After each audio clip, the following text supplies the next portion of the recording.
Kaj pa če razvoj, kot ga poznamo, danes enostavno ni več dovolj? Pozdravljeni v najin podcast. Danes bomo razpakirali temo razvoja, ker januar, februar je čas, ko se v podjetju, pa tudi osebno ukvarjamo s tem, kam bomo letos pravzaprav se razvijali. Tako da danes bomo nagovorili 2 trenda. Prvi je od tega, da razvijamo znanje, do tega, da dodajamo tudi razvoj zrelosti. In drugi trend od tega, da posameznika izolirano razvijamo, da ga razvijamo znotraj sistema. In tudi te povezave, ki so vmes. In pričakujte tako zanimivo debato, praktične primere, raziskave, izkušnje. Kakšno vprašanje.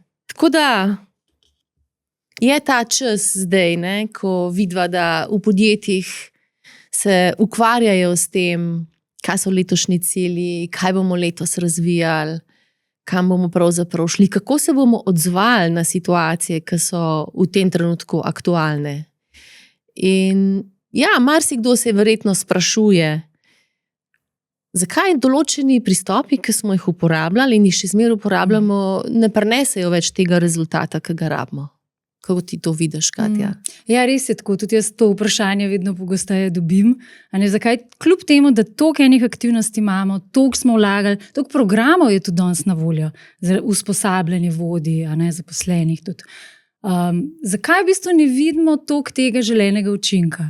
Zakaj ni sprememb v vedenju? Zakaj ne vidimo sprememb v miselnosti, v vodenju, v kulturi na splošno? In je res, da svet se danes spreminja bistveno hitreje kot naši razvojni modeli. Tudi ko čisto vloge v organizaciji se spreminjajo hitreje kot te neki kompetenčni okviri, ki smo jih postavili. Tako tudi znanje hitreje zastara. Je svet bolj kompleksen, kot je bil prej. Odgovori niso tako zelo jasni ali pa linearni, mogoče kot so bili včasih. Tako da nas tale svet precej izziva. Ja, je ta sistem, ki smo ga imeli do zdaj, je služil svojemu namenu.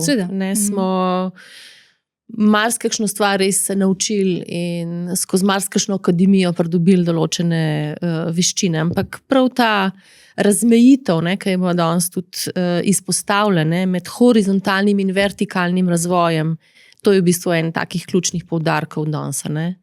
Horizontalni razvoj, ko nadgrajuješ, kaj veš, koliko veš, postaješ vedno večji strokovnjak. In to bo ves čas aktualno. Jaz v zadnjih mesecih se kup novih stvari učim. AI, novi sistemi, kako pristopati. Ampak ja, nekako ni dovolj. Ni dovolj, ja. In se pravi, najnovsrednje vprašanje danes tega podcasta je to, kako razvijati ljudi danes, ko neki klasični pristopi vidimo, da ne delujejo več. Ja, in to je, praktično je to taka zelo univerzalna tema. Nima veze, a si vodja tima, a si lastnik podjetja, a si podjetnik, a si HR strokovnjak, a si starš. In ne nazadnje tudi, kako razvijamo sebe, je mogoče še celo najbolj ključna stvar. S tem se začne. S tem se začne, ja. In ja, ta vertical development, ki ga vrtiva zdaj že nekaj časa, pa na naslednjem podcastu ga še malo bolj v globino. Naslednjič morava pa res, ker zdaj smo to že parkrat obljubili. Ja. Sej je taka v bistvu taka zelo kompleksna tema, da jo je težko, celo to v 1 uri predstaviti.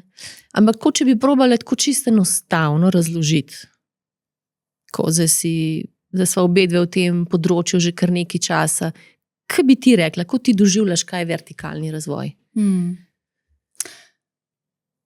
A veš tako, jaz prvič, ko sem se srečala s tem konceptom, sem imela celo en tak malo bolj odklonilen odnos do tega, ker se mi je zdelo, pa dobro, pa to je čisto preveč poenostavljen, zadeve niso tako linearne. Zdaj bolj, ko sem noter v tem, bolj, ko študiram, se učim, raziskujem, opazujem sebe, moje stranke, sisteme, s katerimi delam, vidim, koliko kompleksnosti je tukaj noter. In zdaj, če čistko, recimo zelo enostavno, prej sva rekle, ko se ukvarjamo z nekim klasičnim načinom razvoja, se ukvarjamo z razvojem znanja. Se pravi, kaj vemo, kaj znamo, a ne, to nam je poznano. Zdaj, ko govorimo o vertikalnem razvoju, govorimo o tem, da razvijamo naš način osmišljanja stvari. A ne, se pravi, kako gledamo na določene zadeve. Se pravi, lahko rečemo, da prehajamo iz nekega koncepta razvijanja znanj v ta koncept razvoja neke zrelosti. Recimo Kegan ima mogoče tak čist dober primer. Ne? Metaforo. Ja, pa mi dve tle, recimo dva, aloh. Ja, to je tvoj. Dva kozarčka, ne? Se pravi, informacije k transformaciji. Ne? Prav, informacije v to obstoječo formo dodajamo znanje, veščine, nove informacije. Ne? Information. Če pa želimo transformacijo, moramo pa kapaciteto tega kozarca razširiti. Ali pa tako se mislim, sva to metaforo že uporabljali. Telefon, vsi imamo smartfone danes, se pravi, dodajamo nove aplikacije gor. To je recimo primerjava z novimi znanji, novimi veščinami. Ampak vsake toliko časa nas pa telefon prosili, da naredimo nadgradnjo operacijskega sistema, ne? Tega kar porine praktično že. To je pa to, ne? Razširimo kapaciteto. Si mi tako, da sem glih čez vikend delala nove update, ne? In mi je bilo tako zanimivo, ne? Ker nekaj časa traja, ne? Ja.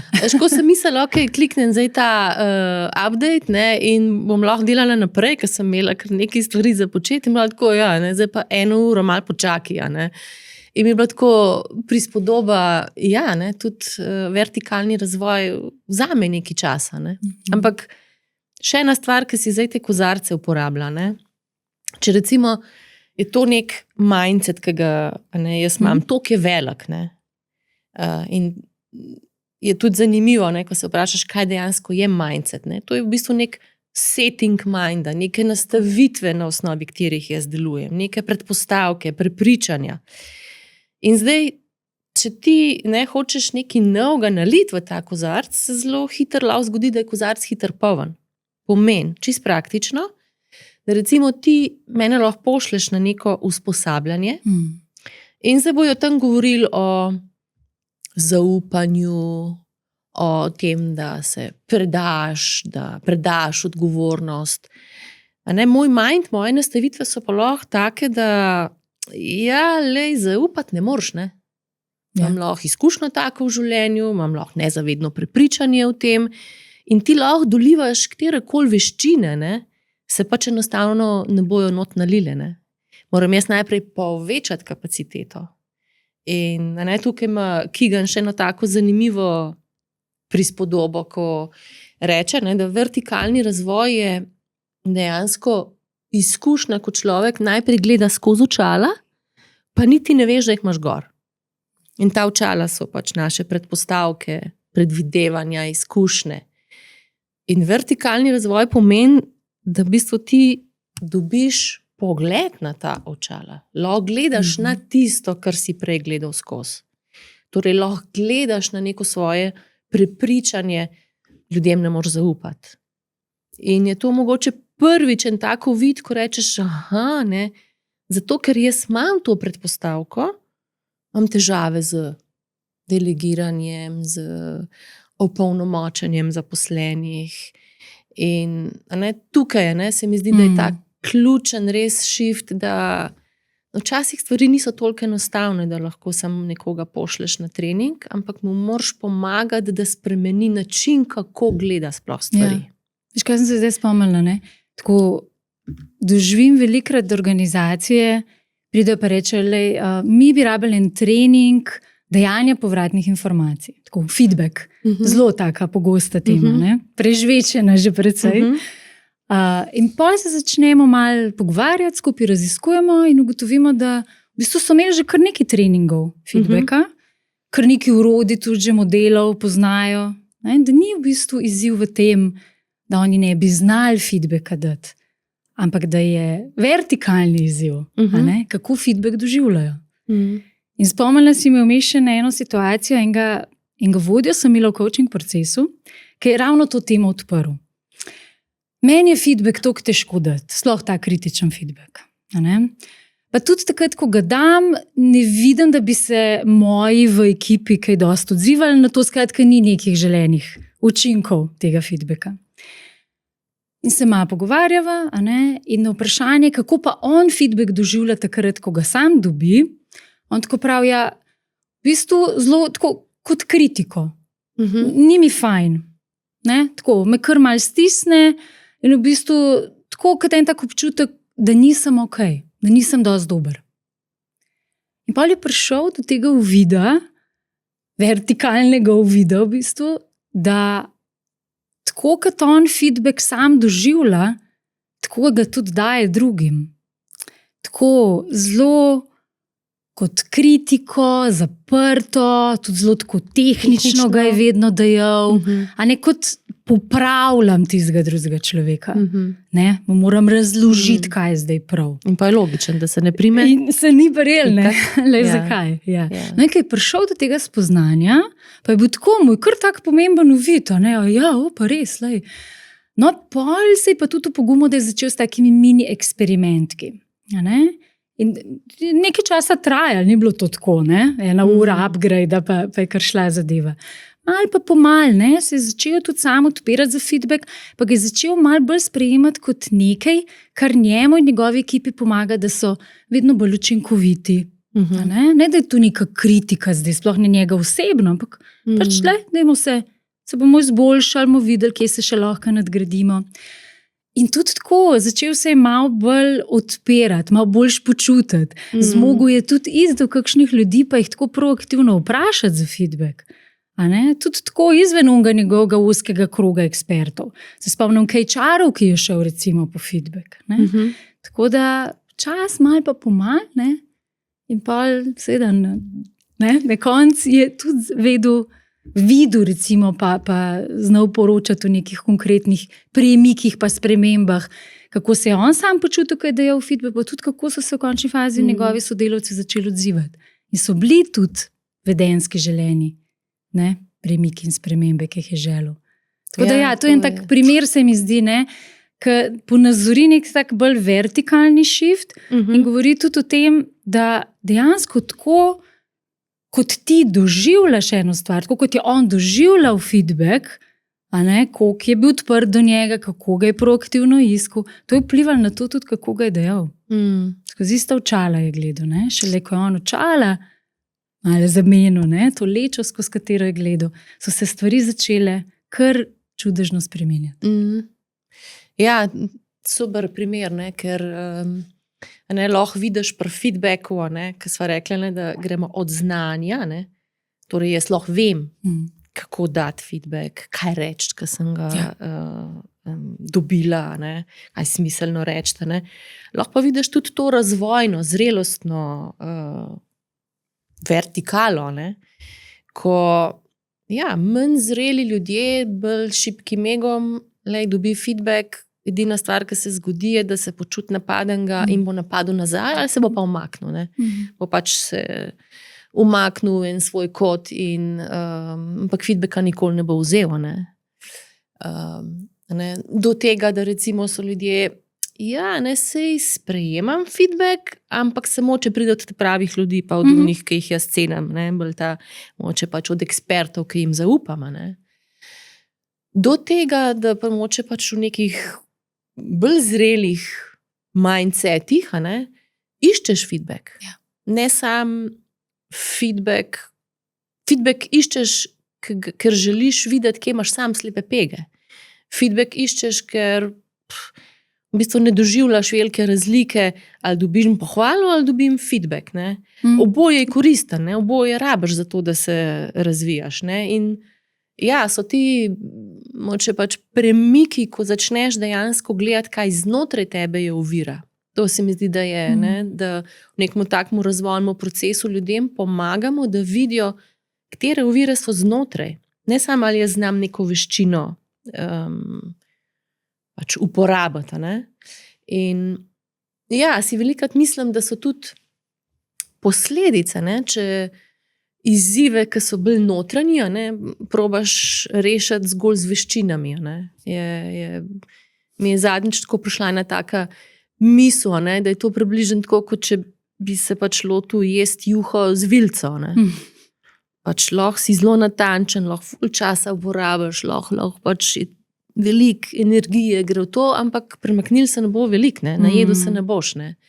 Da so orodja za ene vrste razvoja, ne. Da tam pač, ko res rabiš zgolj, jaz sem čist klele, pripravljena, motivirana, točno vem, kaj želim, dajte mi sam povedati, kako. Če so pa pač neke notranje ovire, je pa pač enostavno je treba jih prepoznati. Ne? In tako se mi zdi, da je en del enega tako malo poslanstva, da pač pripeljeva tudi to, da kakšne stvari so enostavne, kakšne pa niso. Ne? Tako, kot so v prejšnjem podcastu nagovarjale. In tako da to se mi zdi tako pomembno. Pa da mogoče nas res danes svet bolj premika v to smer, pa izziva na tem upgradeu, tako, da moramo bolj noter znati pogledati. Da ni res več toliko samo v znanju. Resno znanje po eni strani je zelo dostopno, po drugi strani pa zelo hitro zastara tudi. Ja. In toliko let smo tudi, desetletji, smo res intenzivno v znanje vlagali, v veščine. Danes nas po mojem izziva v tem kontekstu malo bolj vertikalnem. Ja, je tudi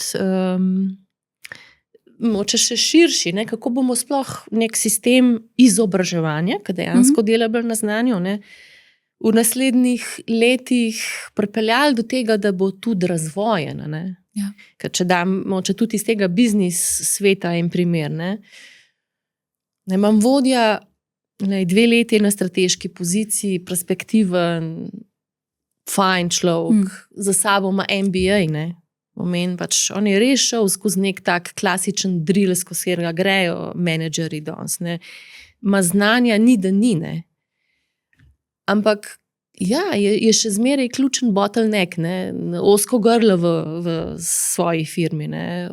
Ker vse stoji na njem, ne. Vse gre čez njega, ne. In ne pomaga še ena delavnica, ne, kako boš s svojim časom ravnal, ne, ker predno je pač prišel coaching, šel skozi en tak proces, pa je bila frustracija, nič se ni spremenil. Ne. In ne, ko pa greš malo globja, ne, in vertikalni razvoj išče bolj te vzroke, kje znotraj mene je pač ta izziv, kjer moram jaz razširiti svojo perspektivo, ker sem malo zataknen. Ne? In pri zelo veliko vodjih se dejansko pripelješ do odgovornosti. On pač drži vse skupaj, ne zato, ker je slab človek, ne zato, ker bi imel slabe namere, ampak ker toliko odgovornosti drži. Ne? In ko enkrat tako pomaga človeku, da to vidi, ne? In pa da to ne vidi, da je to njegov problem, da je to zgolj tudi razvojna stopnja, v kateri je. Pač vsi pridemo v neko fazo, ko imaš občutek, jaz bom zdaj naredil stvari, ne? Jaz sem tisti, ki nosim. Ja. In je lahko tudi pri kakšnih vodjih tudi vpogled v to, zakaj sploh imam to. Od kje to prihaja? So različni razlogi. Da ne predvidevamo, da je vse skupaj lahko je tudi iz otroštva, lahko je iz nekih izkušenj zgodnih v nekem delovnem kontekstu, lahko je cela kultura, ne, tista, ki ga tudi pritiska, ne, da mora vse držati, ne, ker je tudi to zelo pogosto. Ampak ja, te uvidi, ne, da lahko začneš gledati nekaj, skozi kar si prej gledal. To se mi zdi, da tako res pri ljudeh lahko se zgodi pa ta transformation, ki si ti rekla, in nek preboj. Ne? Ja, dejansko. In tako, zdaj, ko te poslušam, ne, viš, mogoče ti izzivi danes res od vodje nekako zahtevajo, da včasih naredijo manj, pa zdržijo več. A ne, da zdržijo več te neke notranje napetosti, neke negotovosti, nimam odgovora, nepredvidljivo je, da zmorajo s tem biti, tudi mogoče z nekimi pritiski, nekimi silami, ki jih porivajo v to, da mu neke meje postavljajo. Skratka, se mi zdi res ta kapaciteta zdržati več. Zdaj je bistveno bolj pomembna. Čeprav je velikokrat argument vodi, jaz nimam časa za razvoj. To tako pogosto slišiš. Pa kdo se ima danes čas še s tem razvojem ukvarjati? Pošljemo ljudi na nek trening, pa naj se tam naučijo. Ali pa sej so treningi online, ampak jaz pa res nimam časa. To, kar si rekla, se mi zdi tako, da je še en ta res dodaten element, ne, da tudi situacije kličejo vodje, da se učijo drugih stvari. Tudi če je to. Ne? Tudi recimo prejšnjič, ko smo imeli temo kompleksnost, ne? Kako zdržati v tej kompleksnosti. Kako res se pomiriti, čistko, da pomiriš svoje telo v teh situacijah, ko ne veš, ko ne znaš, ko nimaš odgovora, ko niti ekipa nima odgovora na začetku. Da se premakneš iz tega, da si bil performer, si dal vsem občutek, da bomo mi zmogli vse. Vse smo pravega testa, da lahko pripelješ tudi v tim večjo avtentičnost in odpreš tudi to polje ranljivosti, da je dovoljen, da ne vemo. Da je dovoljen, da tudi izrazimo, da rabim pomoč. Mi lahko, fantje, dekleta, pomagate. To je zelo težko, za nekoga, ki je vedno imel odgovore, za nekoga, ki je znal rešiti vsako situacijo, ki je prišla. Je to zelo, se mi zdi, naporen izziv. In tukaj se mi zdi, je treba vodje podpreti. Nekaj danes nismo v tem obdobju, ko bi razvoj zahteval več časa, ampak zahteva neka druga vprašanja, ene drugačne pristope. In mogoče tudi nekako moramo ta mit, zdaj, če bomo vlagali v razvoj, to pomeni, da bomo manj učinkoviti, ker bomo manj naredili. Mislim, da je to čisti mit. In da bolj, ko ne sama vidim, moramo več vlagati v to, da podpremo ta vertikalni razvoj vodij. Zdaj, zato jaz to počnem skupaj s tabo. Ker res verjamem, da je to vedno bolj pomembno. In lahko je čisto praktično, ker si dobro perspektivo dala, da ne gre za to, da rabiš več časa, ampak gre recimo lahko za to, da sploh obrneš logiko. Recimo jaz, ko delam že pač toliko in toliko let z vodja, vidim, da je zelo prevladujoča logika. Ok, to so zdaj letošnji cilji, te projekte imamo zdaj v letošnjem letu za fokus in vodje so naučeni, da gledajo, kdo zdaj v timu je najbolj usposobljen, da bo ta projekt vzel. Če pa v bistvu uporabljaš bolj to razvojno logiko, je pa lahko vprašanje, koga v timu želim s tem projektom razviti. In ker ko smo zdaj malo razpakirali, to je horizontalni razvoj, pa je vertikalni razvoj, je tudi v bistvu en zelo pomembnih trendov, da tudi razumemo, kako drugače pristopati k vertikalnemu ali pa horizontalnemu razvoju. Tako da to je ena tudi taka pomembna tema, ker se ne moreš lotiti razvoja na enak način kot učenja veščin. Pa čez drugo vprašanje, se pravi, kdo zdaj v moji ekipi ima ta znanja in izkušnje, da bo opravil neko nalogo ali pa stopil v neko vlogo, kot si rekla, koga lahko s tem razvijamo, ga premaknemo malo in kako ga bomo pri tem podprli. In vprašanje tudi za vodjo, kaj to za njega ali pa njo pomeni, kaj bo mogoče ta vodja moral spustiti, pa morda ne bo enostavno. Tako se mi zdi, da je en kup enih malo drugačnih vprašanj res to odpira. In doskrat rečejo vodje tudi, jaz nimam tega jezika, ali pa ne znam tako postavljati recimo nekih takih coaching vprašanj. Se mi zdi bolj kot ta tehnika postavljanja samih vprašanj, je pomembno, s katere razvojne pozicije ti to vprašanje postavljaš. Tako da vsak nek tak stretch assignment ali pa vsak razvoj nekoga v ekipi je povezan s tem tudi, kako vodja razvija sebe. Malo se mogoče zdaj že tega drugega recimo premika, dotikava. Sam sem hotela, res, zato ker sem zadnjič eno ful zanimivo raziskavo našla od Global Leadership Development Study, od lani, Harvard Business Impact. Kar prebrala, se mi zdi tako. Vodje danes ne potrebujejo samo novih veščin, ampak nove notranje kapacitete, da zdržijo pritisk, negotovost in kompleksne dinamike.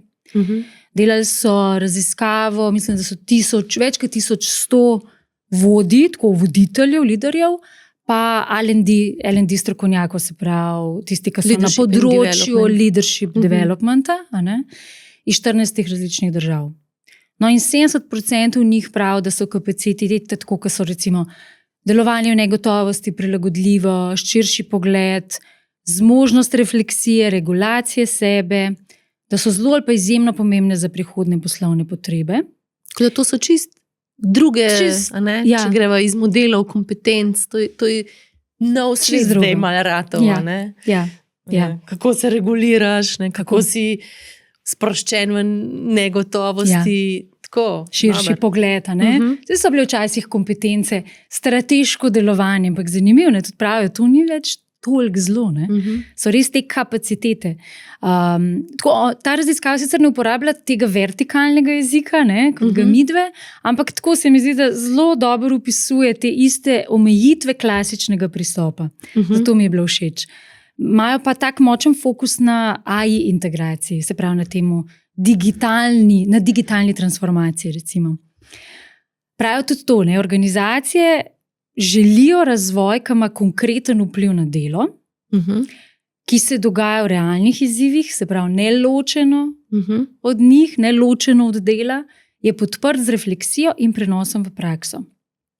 In pravijo, da je največji izziv razvoja vodij ne toliko pomanjkanje programov, ampak pomanjkanje časa in pozornosti, ter da razvoja ne moramo samo dodajati k delu, ampak se mora tam začeti dogajati, se pravi v našem načinu razmišljanja, odločanja, sodelovanja, to. In meni kot bivši HR-ovki je bilo zelo všeč tudi ta izjava ali pa povzetek. Razvoj vodij ni več HR projekt, je strateški in sistemski izziv celotne organizacije. In to se mi zdi tudi nekaj, kar je kako, za pogled. Kaj recimo mogoče sem še to, damo to raziskavo, link na raziskavo v opis. Tako da najdejo poslušalci lahko.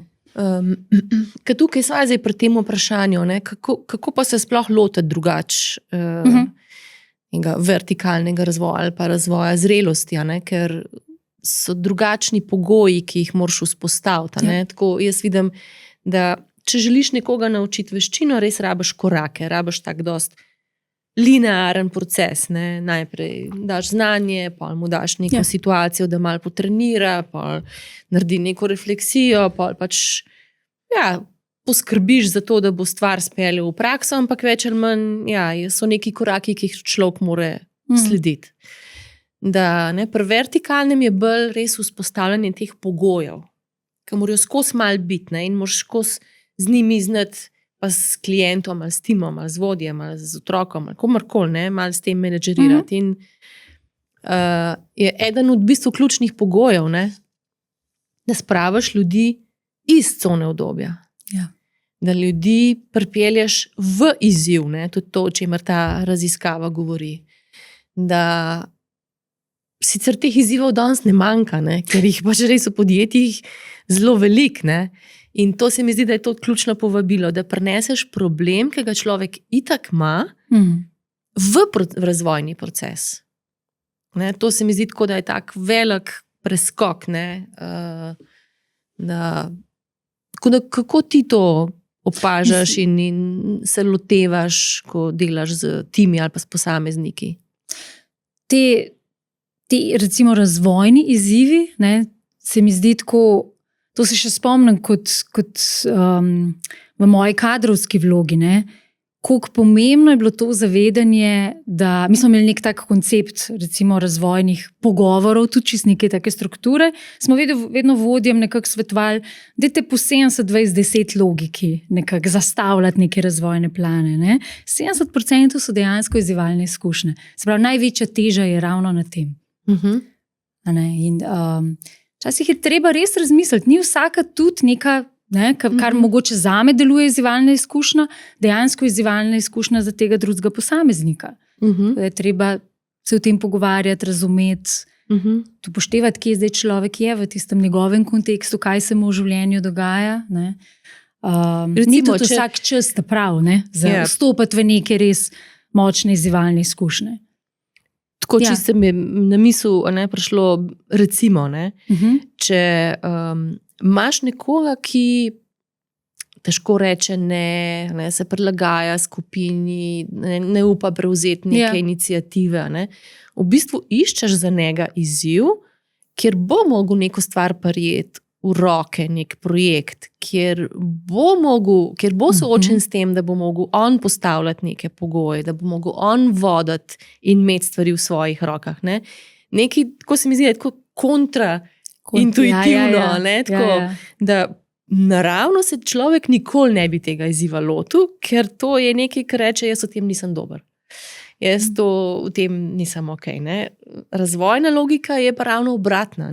Res pogledaš, kje ta človek potrebuje ali pa želi kakorkoli, ali zaradi vloge, ali zaradi sebe, želi narediti korak naprej, pa mu je neudobno. Mu ni fajn, to dejansko pomeni, pripelja to izven cone udobja problem na mizo. Zelo močne so tudi te, recimo, izkušnje, ki jih dobiš v neki drugi kulturi. Ker se ti odpre neka perspektiva, čist drugi pogledi, ker si zelo mogoče ujeti najprej v to svoje lastno dojemanje sveta. Potem pa sploh, če to je ena zelo drugačna kultura, to fajn razvojno raztegne. Spomniti International Assignment, koliko so ljudje prišli bogati recimo nazaj, ali pa tako s polno nekih uvidov. Ja, to je en tak, rekla prav, en ključen pogoj, da razmišljaš. Tudi recimo, kam jaz lahko tega človeka pošljem, da bo doživel nekaj, kar mu bo zresetiral mind, kar mu bo zresetiral njegova prepričanja. Mogoče želimo upeljati neko lean proizvodno, lean organizacijo in je kup dilem, uporov, pri nas se to ne da, mi smo malo drugačni, to je samo za neke druge industrije. Pa lahko najdeš firmo v isti branži, se dogovoriš za izmenjavo, pošleš ljudi tja, da doživijo tisto, ker mislijo, da sploh ni možno. Tako da to so te alternativne neke, to se mi zdi, da razvojno lahko blazno pospeši nek proces. Je pa tako, je treba druge pogoje še zraven teh izzivalnih izkušenj ustvariti. Ni samo to dovolj. Tako da eden od ključnih je res ta, da imaš pol tam prostor, varen prostor za neko lastno refleksijo. Coaching sigurno je tle močen, ampak so tudi neke druge oblike, pa je lahko, individualni, skupinski coaching. Imaš pa tudi, vodje. Jaz sem imela v enem obdobju vodjo, ki me je vedno ob vsakem mojem res močnem razvojnem izzivu mi je držala ta prostor. Mi je pomagala, da sem jaz neko refleksijo delala. Mi je postavljala vprašanja. Tako da te nekako kontinuirani razvojni pogovori, ki se ob delu dogajajo, se mi zdi, so lahko res, res ključni. Sveda, ker drugače si tako zaciklen v svojem krogu prepričanj in predpostavk, in dejansko rabiš nekoga. Tako jaz velikokrat slišim, ko rečejo na coachingu ljudje, sploh nisem vedel, kaj bova delala. Tako tudi malo časih občutek kriv, da nič se nisem pripravil. Pa se razgovor odpre in pol človek reče, zdaj sem šele prvič v besedu to, kar je znotraj mene in se slišal. Da človek sliši dejansko res tudi neke svoje prepričanja, svoje predpostavke, ki mu jih kot coach lahko vrneš. In da narediš toliko varen prostor, da ljudje pripeljejo stvari, ki jih žulijo, pripeljejo tiste pač, kar mi je najtežje. Tako v razvojnem coachingu velikokrat peleš ljudi do te točke, in kaj najslabše, kar bi se zdaj lahko zgodilo s tem. Kaj je tisto, česar te je najbolj strah, da pridejo ven pol ta prepričanja, ki so nekje znotraj in ki te ovirajo. Tako da je ta varen prostor, kjer si lahko ranljiv, kjer lahko poveš stvari, ki jih sicer si mislil, to ne govoriš tega naokrog, da si znotraj šibek. Pa tudi, da te nekdo izziva.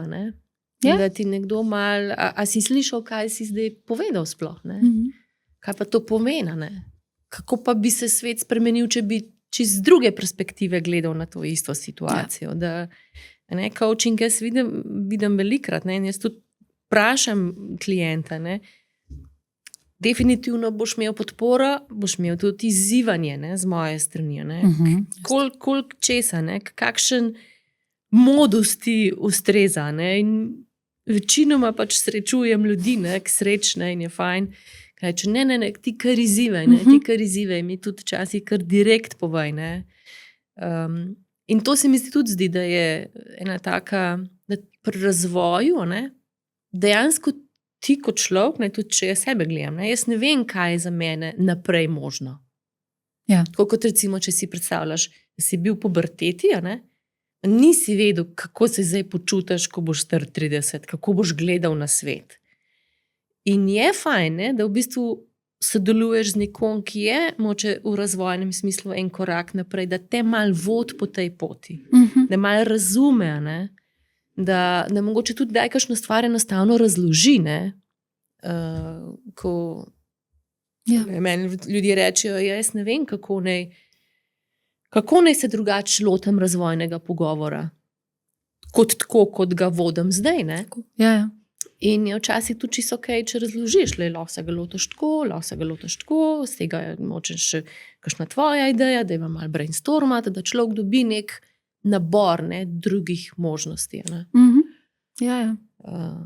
Je pa mislim, to, kar si zdaj neumilna, vse to je tudi eno od pogojev v končni fazi, da se ti odpirajo, tem, ko se je razvojno, pogoji za razvojno, za vertikalni razvoj, da se ti v bistvu nekako odpirajo neke druge perspektive, alternativne perspektive, ki tisto tvojo izzivajo.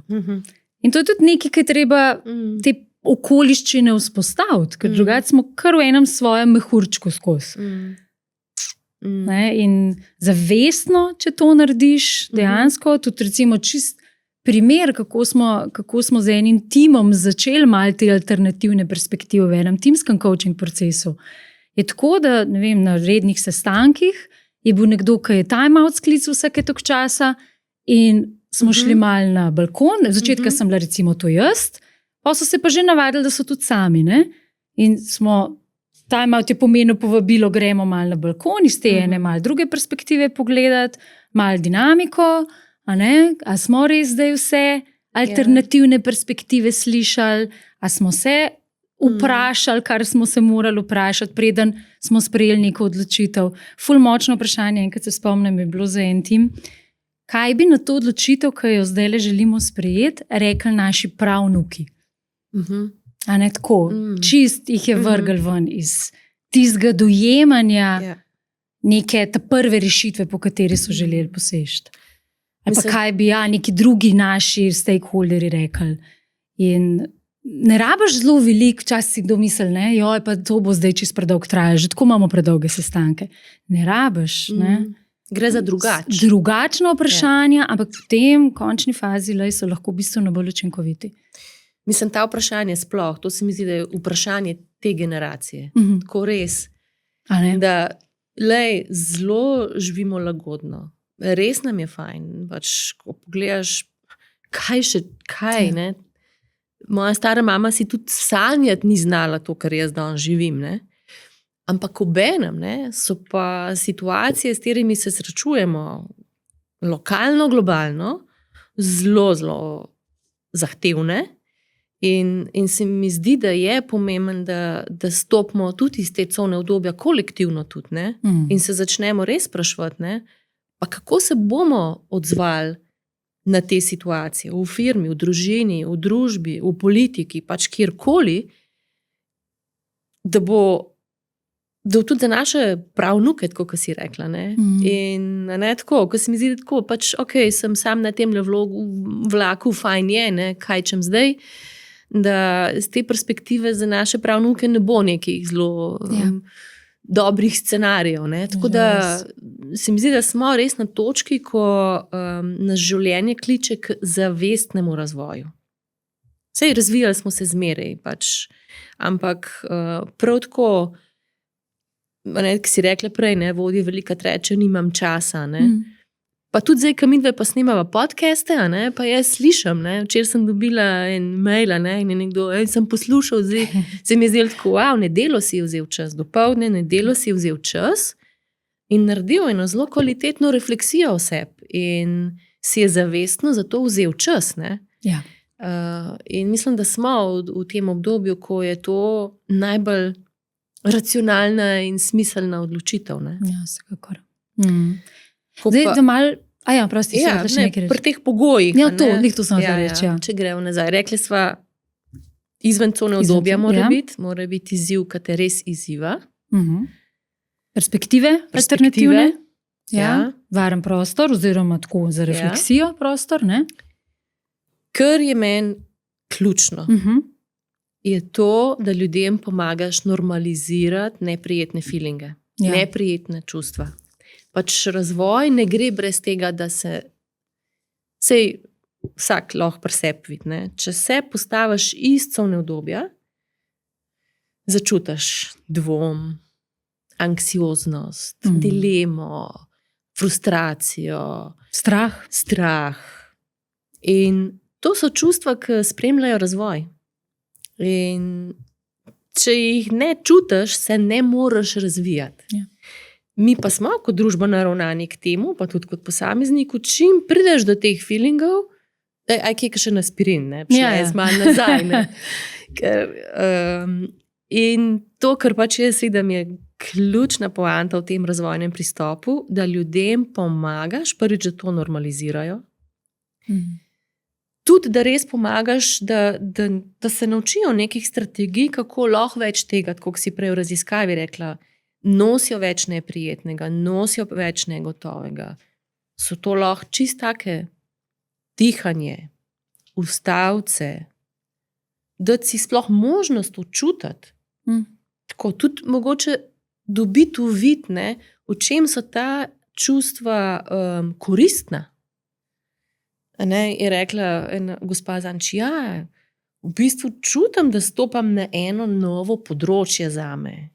Prepuščati, recimo več delegirati. In mogoče pač tudi ni smiselno, da človek čuti samo veselje pa zaupanje, da je malo previdna in pač stopa na nov teren.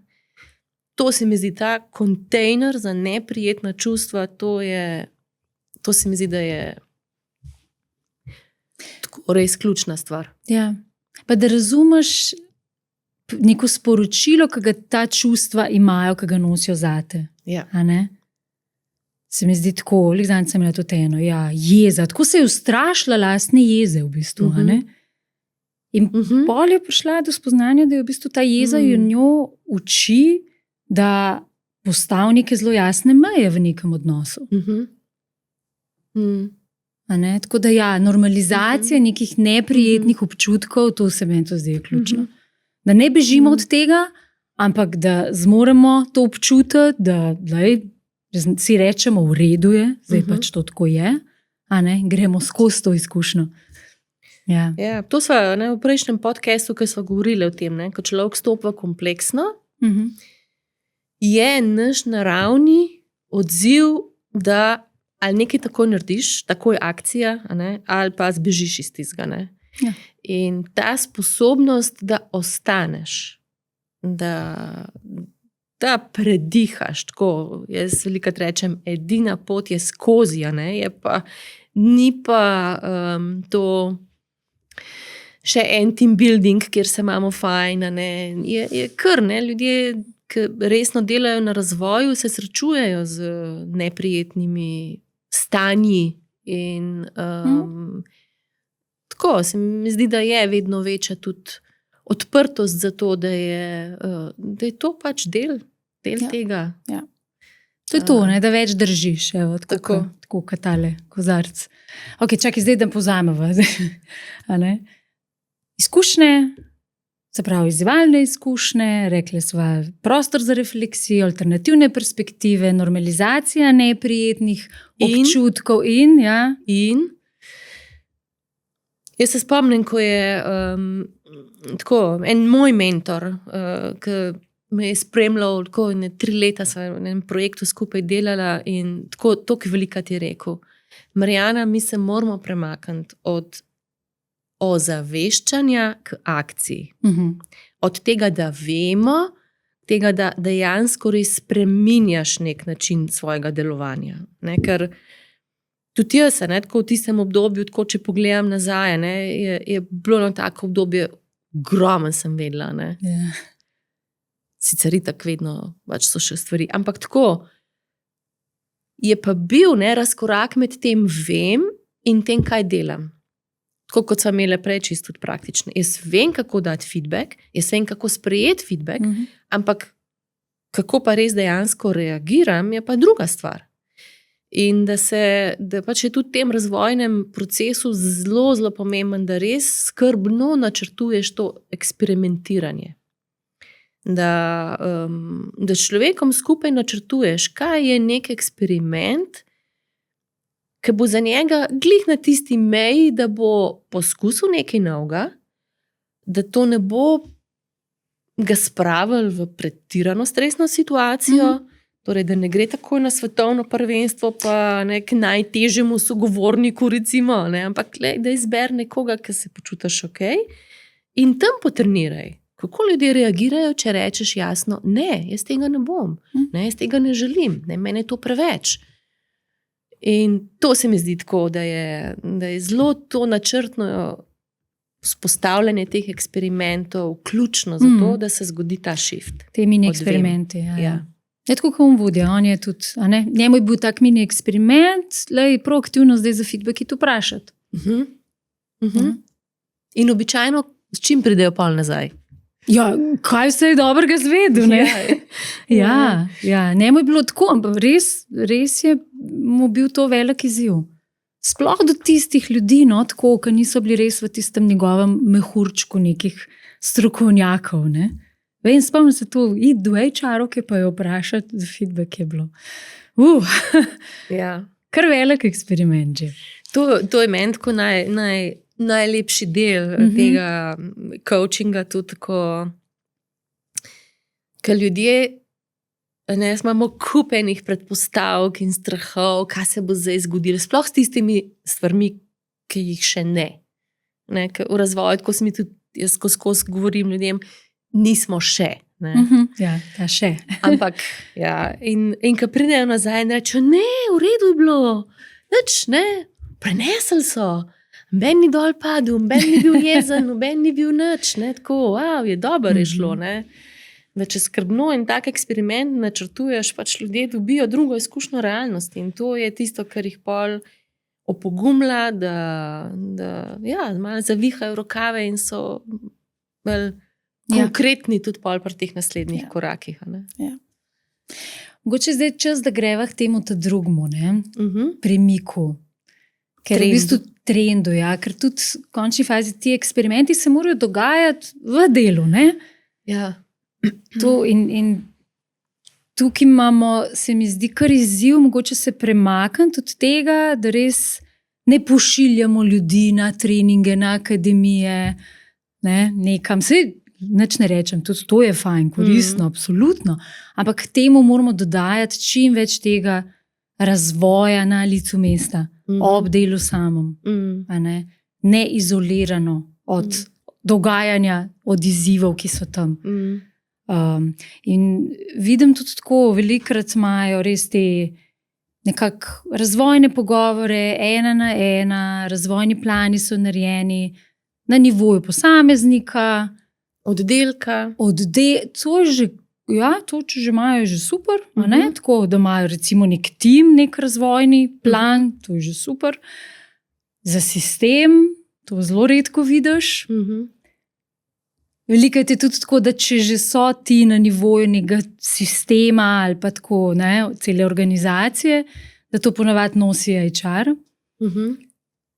Se spomnim, smo imeli... Sprememba kulture, recimo. Ja, kultura ima HR v svojih ciljih. Ja. A ne?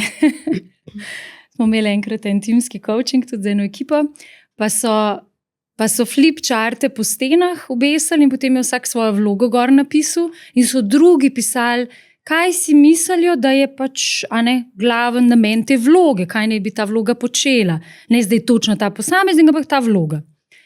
In so vsi pisali, in HR-ovka je imela tam noter pač razvoj kulture v organizaciji. A ne? Noben drug ni nikomur drugmu od leadership tima napisal razvoj kulture v organizaciji. Se je sprošla zelo zanimiva debata, a ne? Kje pa je ta kolektivni leadership, ownership za to? Se pravi, kako bomo mi razvijali cel sistem pa kulturo, če ni neke odgovornosti celotnega vodstvenega tima za to. Tako da ja, ne, razvoj posameznika težko gre brez razvoja, nekako ločeno od razvoja sistema in razvoja tima. In še ena stvar je, ki jo jaz vedno tako bolj se mi zdi ozaveščam, je to, da glede na vertikalni razvoj, se pravi čist razvoj zrelosti, vodja lahko razvije svoje sodelavce, svojo ekipo, sam do tistega nivoja lastne zrelosti. A ne? Tako da iz tega vidika tudi ne moreš razvijati posameznika brez razvoja vodje, tima in sistema. Tako da stvari so zelo povezane in to je sigurno eden od ključnih trendov od posameznikov, da dodamo še time, sisteme. Čisto praktično, ne, tako rečem, če si do včeraj imel zgolj letne razgovore z posameznimi vodji ali zaposlenimi, ne, da je smiselno razmišljati, ne, a imam letni razgovor s timom. A se tudi na nivoju tima sprašujemo, v koga mi zdaj potrebujemo zrast, se razviti kot tim, da bomo lahko vse tiste cilje, ki so običajno tam nekje navedeni, ne? Da se res malo kje sprašujemo to, kar se mi zdi res zelo pomemben, v čem moramo kot sistem zrasti. In tudi ta del, ne, če, ko začnemo drugače gledati, ne, ko ti lahko recimo pošleš celo ekipo 15-20, nima veze, članov vodilnega tima, vsaga na svoj individualni coaching. In je super to, krasno, ampak to, kar je ključno, so pa kakšne so med njimi povezave. In to, kar je trend, ne, da se v bistvu premikamo tudi od tega coachinga zgolj posameznika na coaching povezav. In ne, to so tudi že povedala, ne, to ne gre samo za to, da se midve dobro razumeva. Ja, seveda. Gre za vprašanje, kaj bova midve skupaj ustvarile, ali mi, česar pač ne more ustvariti nihče kot posameznik. In ko jaz sem si zadnje mesece prav izziv dala in vse vodje, ki jih srečujem, sprašujem, kaj tisto, kar te najbolj bremeni, skrbi v firmi. Ne?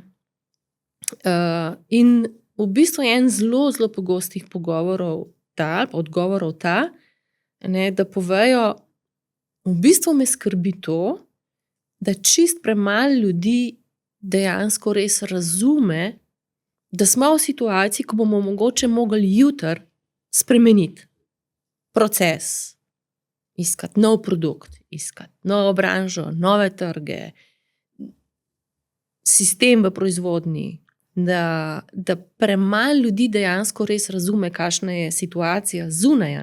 Včasih še recimo v vodilnih timih vidim, jih je 15, pa 4 res razumejo, ne, in nosijo. To za mene tudi pomeni, to ne samo, da razumejo, ne, to so tudi ljudje, ki pol celo to težo nosijo. Ne. In tukaj se mi zdi tudi ta, ne, premik od posameznikov k sistemu, ker to težo pa lahko nosi 300 ljudi. In pa se prerazporedi, tako kot pač si čist fizično predstavljam, ali pač dva držita en hlod, ali pa pač toliko več ljudi. Tako da se mi zdi tudi tu res premik, če smo včeraj razmišljali bolj o razvoju vodilnih timov, pa o razvoju vodij, danes je razvoj vseh zaposlenih. In to ne moreš več početi skozi individualne coachinge, ker je to enostavno prezahtevno, preveč denarja, preveč časa. In tudi tukaj so izkušnje neke nove, ki jih uvajamo. Tako da ti imaš s tem kar nekaj izkušenj. Ja, veš, tako v zadnjem letu, recimo, mi je bil eden od zelo zanimivih, je bil moj eksperiment, recimo, pa še s parimi kolegi smo na tem skupaj.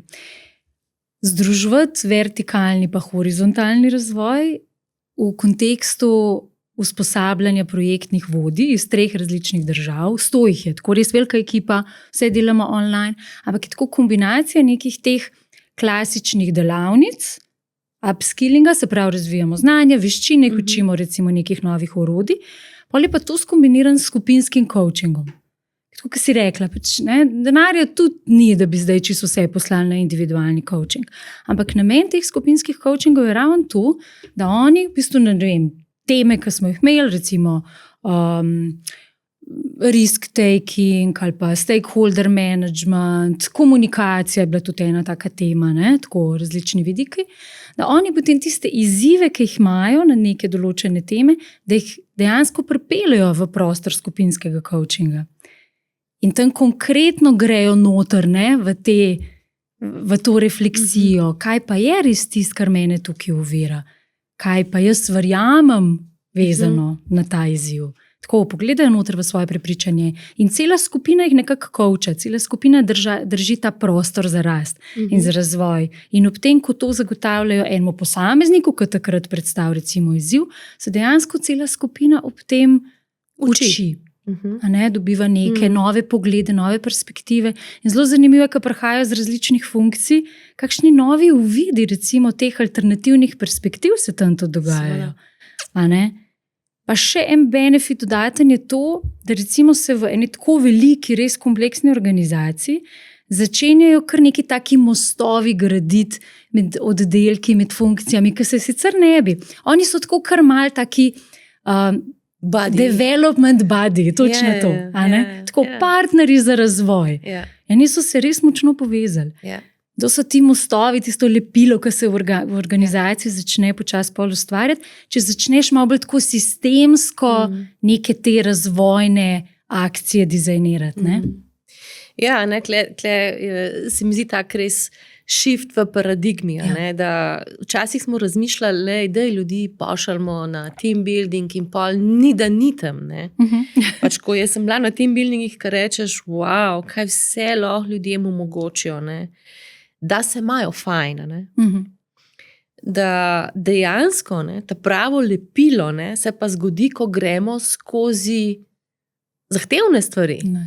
Skozi neprijetne stvari, ko na nek način tudi dobimo uvid, jaz imam izziv, ti imaš izziv, da smo ga podelili, smo skupaj s tem predihali in se nekaj naučili. To je dejansko res danes lepilo.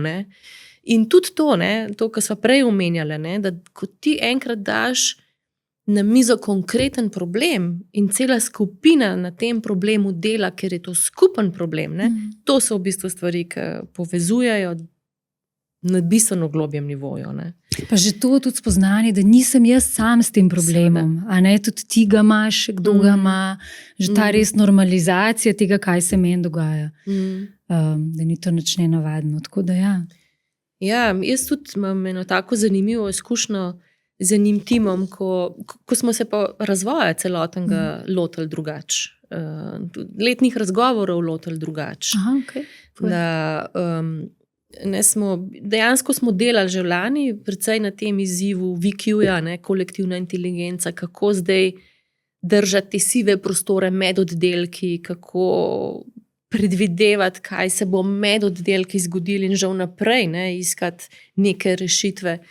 In se mi zdelo zelo zanimivo, ko smo ne, tudi celoten proces oblikovanja ciljev, ki je prej potekal zgolj pač cilji po oddelkih, ne, da so vsi dobili tudi izziv.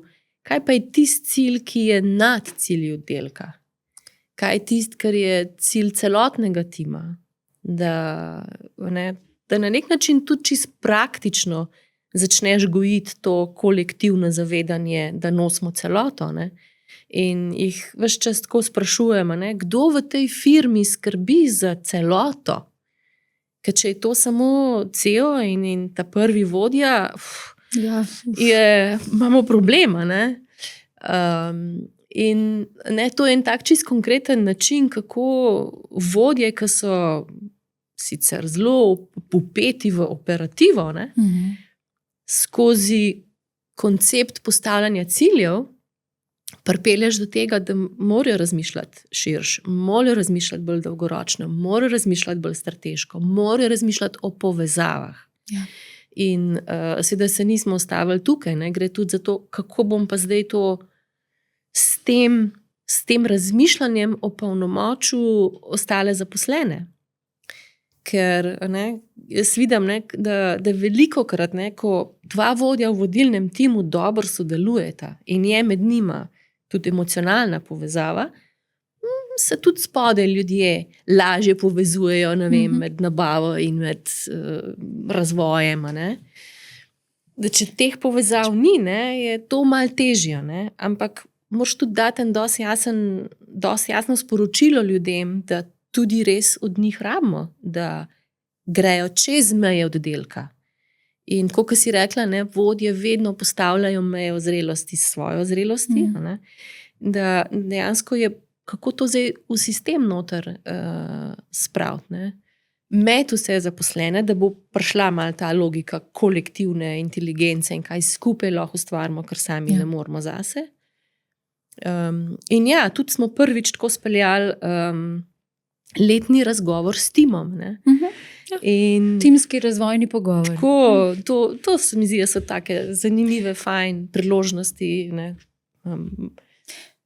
Ja, in se mi zdi, to je tudi namen, tudi v končni fazi nekih timskih coachingov, ki jih delamo, je raven to, da se gradi nek ta kolektivni leadership, da dejansko ta vodstvena ekipa postaja nekaj, se razvija v neko celoto, ki ne da je brez konfliktov pa vedno usklajena, ki je pa, ne, to si želimo, nasprotno. Ja. Želimo, da so napetosti med njimi, ker ravno v teh napetostih je ta potencial za razvoj in za rast, ampak da dejansko s tem, ko oni razvijajo sebe, svoj tim, da nekako postajajo celota, ki je več kot samo vsota njih kot posamezniki. In da se tisti VQ, ta kolektivni potencial, da se to odklene. In to se res čuti, to prav vidiš, čutiš po organizaciji, da tisto, kar gor ni razrešeno, se sam prelije dol po celem sistemu. In pol se kregata en operativni, ne vem, analitik tam v kontroli, z enim vodjem oddelka v proizvodnji, ki sama dva ne vesta čisto dobro. Počas pride na zelo osebni nivo, ko v končni fazi večina teh izzivov v organizacijah so pa čisto sistemske narave. Ja. Mislim tudi to, kar si zdaj omenila, ne, da en tim lahko prepozna, ne, da je konflikt, ki se lahko med nama dogaja, ker imava določeni vlogi, dejansko ni povezan z nama, ampak je povezan z vlogo. Ali pa je lahko povezan z neko situacijo, v kateri je podjetja. Ne? Ker se mi zdi, da tudi ta shifta, da razmišlja tudi podjetje ali pa vodilni tim, ne samo kako smo znotraj, ne? Ampak tudi katere povezave navzven moramo okrepiti. Z partnerji, z deležniki, z lokalno skupnostjo, z regulativo v državi, z politiko. Ne? Ker to so v bistvu vse, danes sistemi, ki pomembno vplivajo na to, kako lahko neko podjetje uspešno deluje. Ne? Je pa seveda, in tudi slišam v kakšnih podjetjih, da je kar naenkrat postalo veliko deležnikov z njimi za upravljati. so se situacije tako res spremenile, ne, v zadnjih 10 letih in da so dosti lahko zahtevne. Ne, in ena gospa, ko jo posluša, ne, ko večkrat reče, ne, ni enostavno biti danes odrasel in ni enostavno biti danes vodja. Ne. In ni enostavno biti zaposlen, živimo v zahtevnih časih. In tako, ta dva trenda se mi zdi, da lahko pripomoreta, da je vse malo lažje, da se malo bolj upremo za ta svet. Ne? Po drugi strani je pa tako, ker je eno tako unikatno obdobje, ne? Z vidika razvoja. Se mi zdi tako, je neko obdobje enega tako zelo pospešenega razvoja družbe. In po eni strani ni lahko, po drugi strani pa tudi ena lepa priložnost, v kaj se lahko razvijamo. Jaz verjamem v ta človeški potencial. Je pa čas mogoče za neke druge prijeme, drugačne vprašanja. Ja. Kakšne stvari tudi umirajo, ne? Kakšni sistemi. Tudi to je del tega. Se dosti jasno vidi, ali pa načini delovanja. Tako da to je včasih kar tudi lahko malo neprijetno, ker prihaja to zdaj precej na površje, ne? Videti vse to. Ampak, tako kot so rekla, ne, je treba tudi se naučiti, kako s tem neprijetnim biti in videti bolj to, da smo v nekem tem vmesnem prostoru, ne. Staro še ni čisto umrlo, novo še čisto ne vemo, kako bomo sploh to sestavili skupaj in ta prostor vmes prinaša neke občutke, ki jih verjetno vsi, tudi najni poslušalci in gledalci čutijo. Ne? In je fajn, da na nek način razumemo, da nimajo glih dosti veze z nami, imajo veze s časom, v katerem smo. Ne? Tako, To je zanimivo, se tudi na nivoju posameznika. Večinoma ljudje pridejo v coaching takrat, ko so nekje vmes. Tako, prav en izraz je bridging v vertikalnem razvoju. Tranzicije. Ko se staro nekako umika, kot da bi se ti tla pod nogami, recimo, čist zamajala ali pa kar spodmaknila. Tisto, kar je pa novo, se pa še niti nisi mogel oprijeti, niti še ni jasno, še sploh ne vidiš dobro. In tle smo mi to tako sistemsko tudi, kot družba smo zdaj tle v tej tranziciji. In in naslednjič, ko bomo odprli še malo bolj v globino, ne, to temo vertikalnega, ne, tam v bistvu tudi čist. Skozi raziskave vidimo, da imamo čist konkreten razvojni razkorak med tem, kje večina ljudi v razvojnem smislu je in zahtevnosti okolja, v katerih se gibljemo. Ne. In zato je veliko ljudi v tranziciji, ne, ker čutijo, da način, kako sem včeraj funkcioniral, ne funkcionira več in ne vem, kaj zdaj. Ne. Ampak se da videti tudi neko linijo, v kaj lahko se razviješ, v kaj lahko odrasteš, ker je bolj zrelo ali pa bolj povezano s tem, kaj vloga od tebe tudi potrebuje. Tako da če malo pozameva, dajva. Ključne sporočila od danes.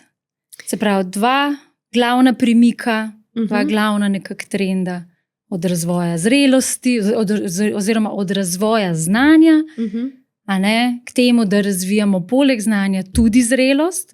Se pravi, ni od enega k drugemu, ampak oboje mora biti, vertikalno, horizontalno.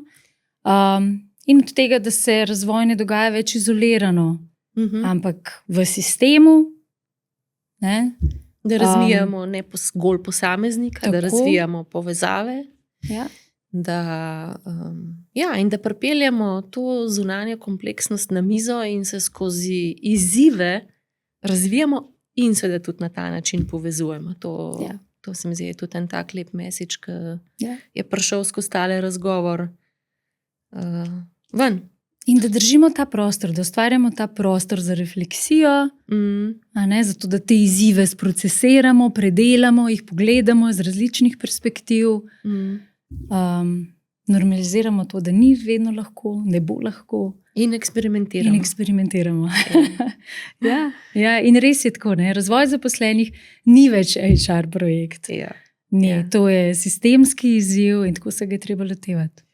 In razvoj zaposlenih ni več zgolj stvar znanja, ampak je tudi stvar perspektive, stvar načina, kako razmišljaš o sebi, o drugih, o svetu, o izzivih.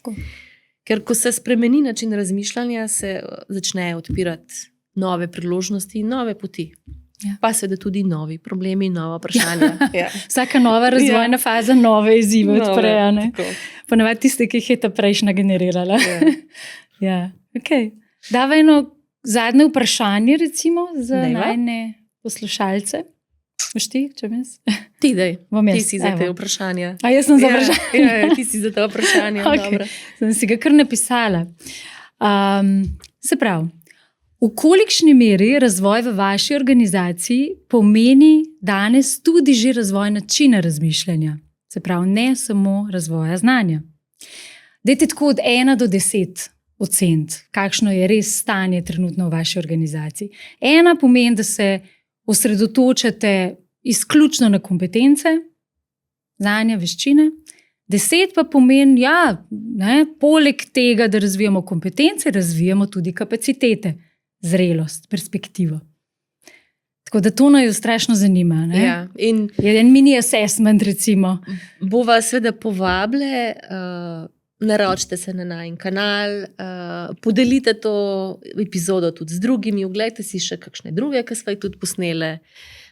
In ja, si želiva, da se zgodi kakšen komentar in da je malo izzivate, tako da skupaj ta VQ soustvarjamo. Ja. Da tudi kakšno temo predlagate, kaj vas izziva, kakšen feedback nam date. Se nekaj smo jih že dobile. Nekaj sva že dobile, no. Tako da to se tudi zahvaljujeva. Tako sva malo obrusle tudi, malo strategijo. In ja, tako da je fajn slišati, kaj se vam zdi zanimivo, kaj bi bilo lahko še boljš. Tako da se veselim naslednje teme, Katja. Tudi jaz, Marjana. Hvala ti. Enako.